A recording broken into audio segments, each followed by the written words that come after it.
A little boy at the park called me Dad by mistake, and I almost corrected him, but something in his eyes stopped me cold.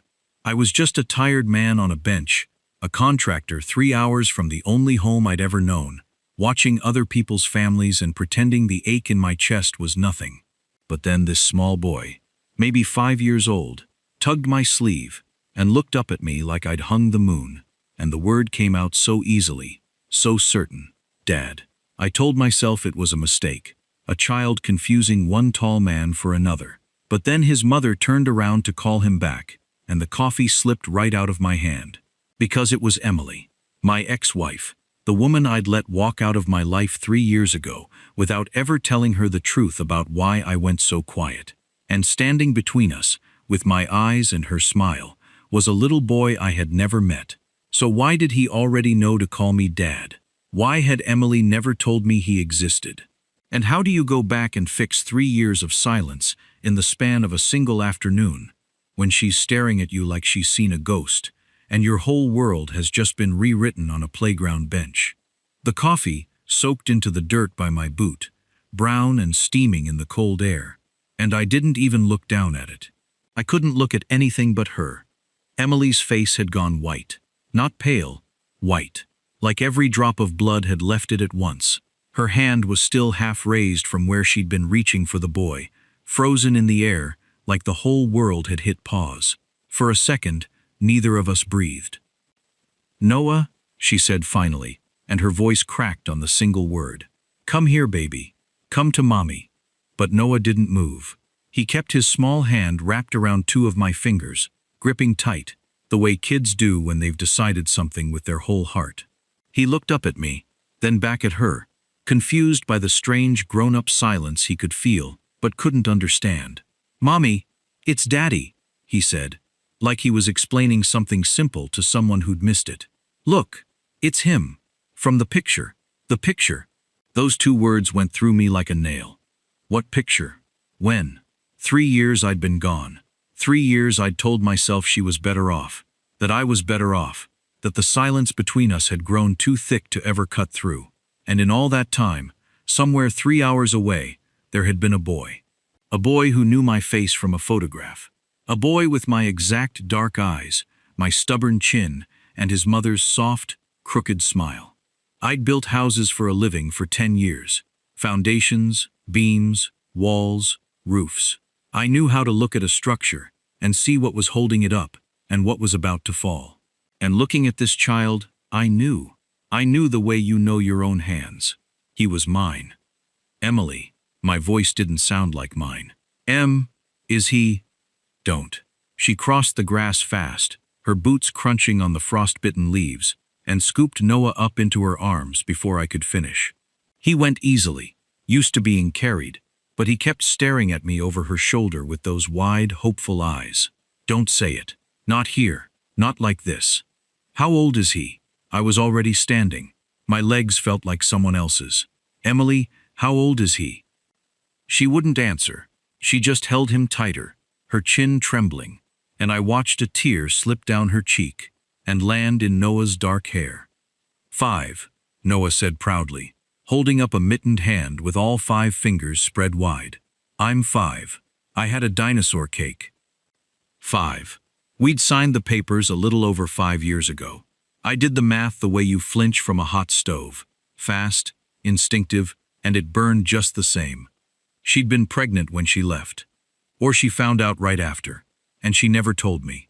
All this time, all these empty years where I'd come home to a dark apartment and microwave dinner alone, telling myself I deserved the loneliness, she'd been raising my son, tucking him in, teaching him to walk and talk, showing him a photograph and telling him, "That's your daddy," even though his daddy never came.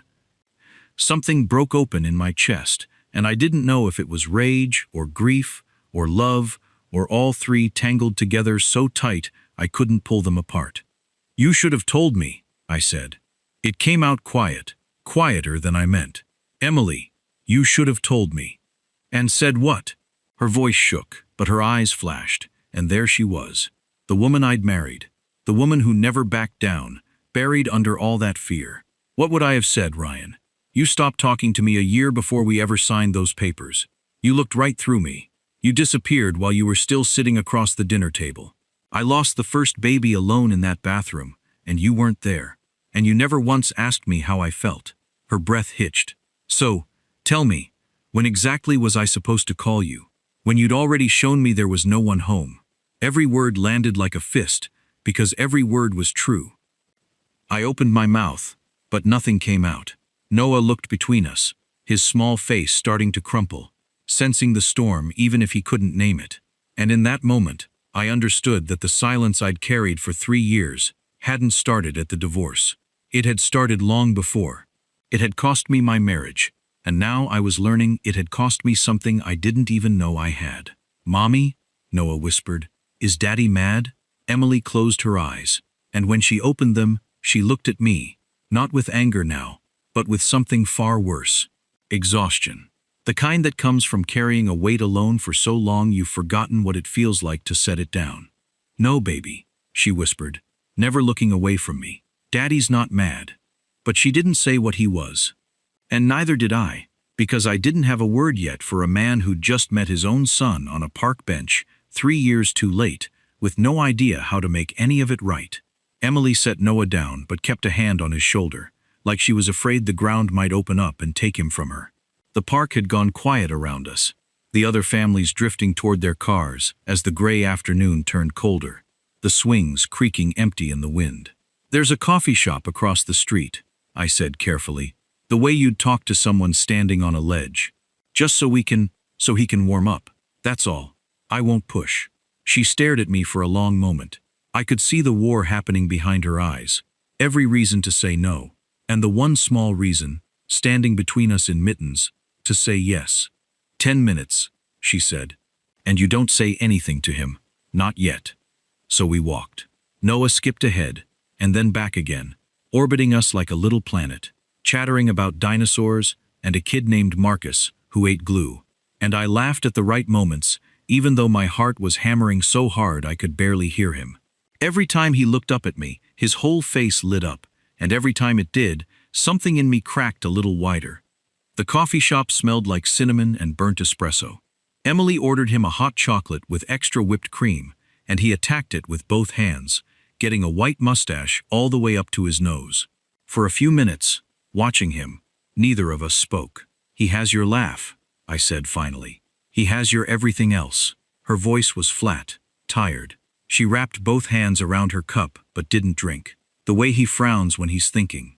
The way he won't ask for help even when he needs it." She looked up at me then, and there was no cruelty in it, just a sad kind of honesty. "He shuts down when he's hurt, goes quiet. I used to think I could teach him not to do that." She paused. "I couldn't even teach his father." There it was again. The truth, swung soft but landing hard. I leaned forward, and I made myself say the thing I'd buried for years, the thing I'd never been able to say even when it might have saved us. I went quiet, because I was drowning. After we lost the baby, I knew it was my fault for not being there.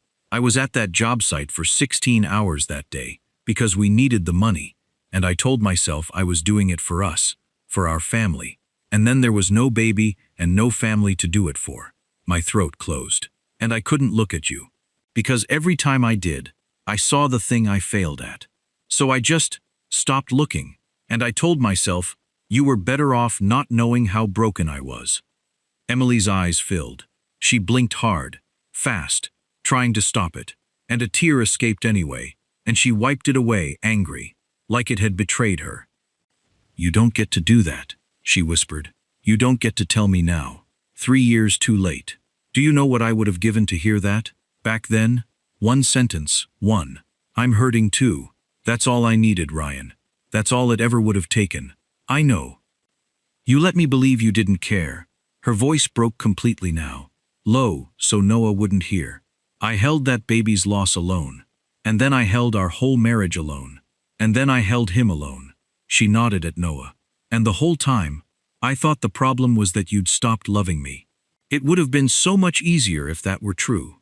I sat there and let it hit me, all of it, because I'd earned every word, and running from hard things was exactly what had gotten me here. I never stopped, I said quietly. Not for one single day. Noah looked up from his hot chocolate, sensing the shift in the air. Mommy, why are you crying? Emily laughed. That wet, broken laugh people do when they're trying to hold themselves together for a child. I'm not, baby. I just got something in my eye. Daddy can blow on it, Noah offered, completely serious. That's what you do for me.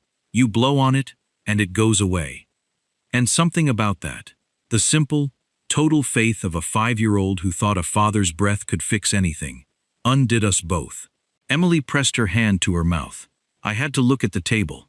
Noah, I said, when I could trust my voice. Buddy, can I ask you something? He nodded, whipped cream on his nose. That picture you have, of your dad, can you tell me about it? His face went bright. It's by my bed. Mommy says you're far away building houses for other people who need them more. But you were gonna come back when you were done.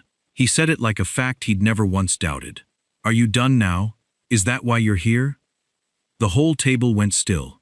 I looked at Emily, at the years of impossible bedtime questions written all over her face, at the gentle lie she'd told to keep a fatherless boy from feeling fatherless. A lie that had somehow kept a door open she'd been too hurt to walk through herself. I had a choice. I could give him the easy answer, the warm one, and risk breaking his small heart later if I got it wrong.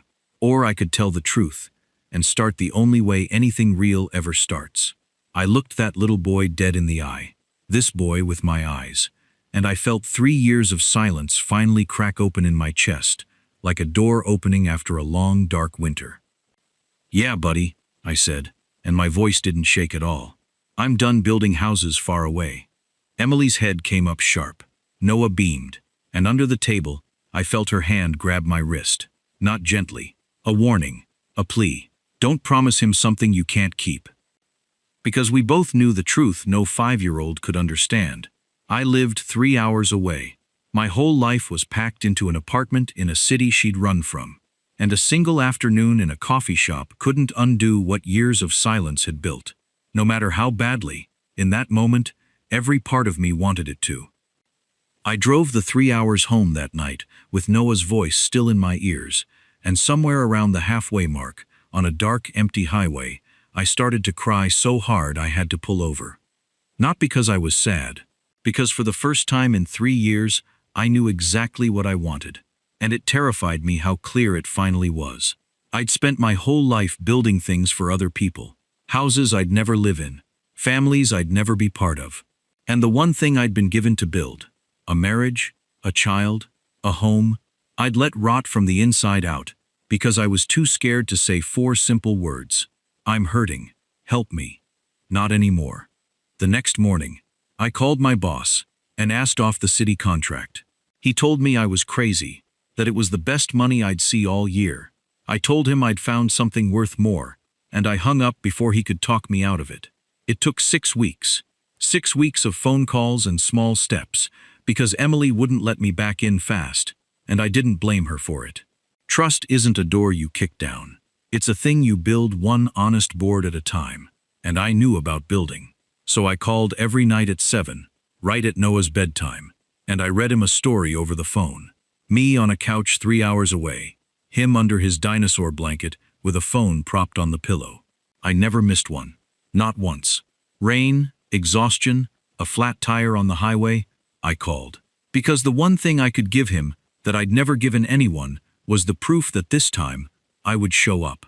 And slowly, Emily started staying on the line after Noah fell asleep. We talked the way we should have talked years ago. About the baby we lost, finally, both of us, out loud. About the silence. About the small cruelties of 2 scared people who loved each other and didn't know how to say it. There was no shouting. Just 2 grown-ups finally being brave enough to tell the truth. I'm scared, she admitted one night, her voice soft and tired through the speaker. I'm scared you'll go quiet again. That's the part I can't survive twice, Ryan. Not the leaving, the disappearing while you're still here.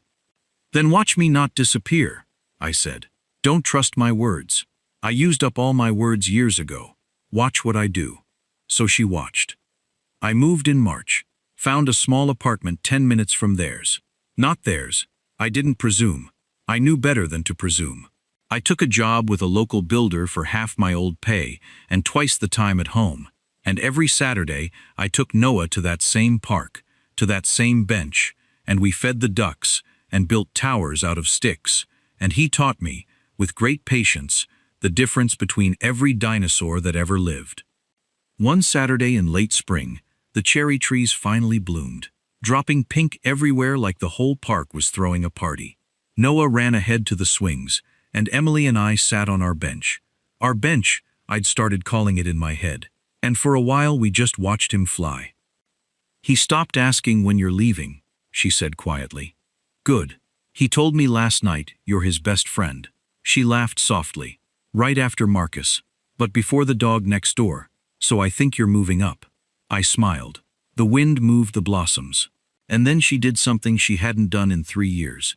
She reached over, slow, like she wasn't sure either, and she slid her hand into mine. Her fingers were cold. They always had been.